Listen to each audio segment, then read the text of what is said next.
Bueno, continuamos con este tema que es cómo buscamos maximizar el rendimiento de los Large Language Model, cuáles son mis estrategias que utilizo en el día a día. Entonces, para empezar, lo que hago es tener un entrenamiento específico, aprovechando la capacidad de entrenamiento personalizado que tienen los Large Language Model para guiar hacia respuestas más precisas, no hacerlo generalista. Obviamente utilizo herramientas complementarias, sobre todo para las versiones Pro, que tienen esa opción multimodal que nos permite utilizar plugins o otro tipo de herramientas para poder complementar la información. En este caso, el tema de visualización, de enriquecer las respuestas y aumentar la compresión de los datos. Y obviamente tenemos que ser capaces de evaluar de forma continua la información que nos está entregando. Es donde nosotros tenemos que meter el criterio para ver que esa información es útil. Entonces, para esto voy a mostrarles un poco mi versión que yo utilizo en el día a día en ChatGPT Pro. Entonces, lo primero que pueden darse cuenta es que tengo un montón de chats. ¿Esto qué significa? Que lo que hago es que hago esa personalización de la que les estaba comentando. Como lo utilizo para actividades específicas, entonces en vez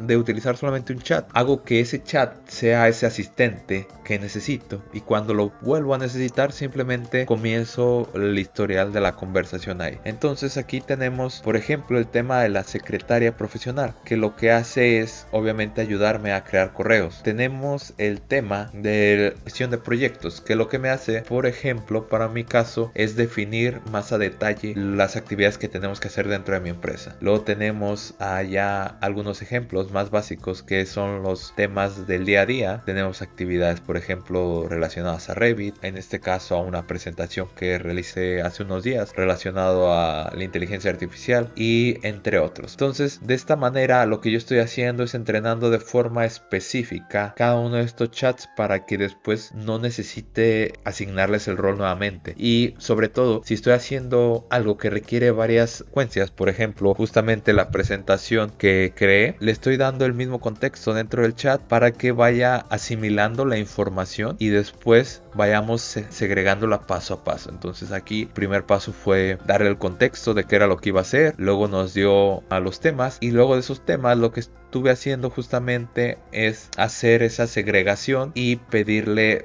la información que yo necesitaba, ¿no? Cómo la necesitaba. El texto en la diapositiva, lo que se va a decir, la idea de la imagen, el nombre del slide, y así para cada uno de los siguientes temas. Entonces, de esta forma, lo que yo estoy haciendo es crear ese entrenamiento específico y teniendo una evaluación continua, sobre todo porque también, nuevamente regresando, no siempre vamos a tener la información como la queremos. Entonces, aquí me está dando una propuesta inicial de lo que me quería indicar sobre la forma en la que yo presentaba la información, pero luego al final yo soy el que toma la decisión, ya que tenemos que hacer esa refinación, el proceso que justamente hice aquí. Ok, sabes, basado en eso me diste una buena idea, pero te voy a dar realmente lo que quiero que abordemos, y a partir de ahí yo le di los temas, que esa fue esa evaluación continua y esa retroalimentación. Luego obviamente aquí teníamos el tema de las imágenes. Utilicé herramientas como DALL-E 3 que está integrada y como Midjourney para poder obtener las salidas adicionales que se necesitaban.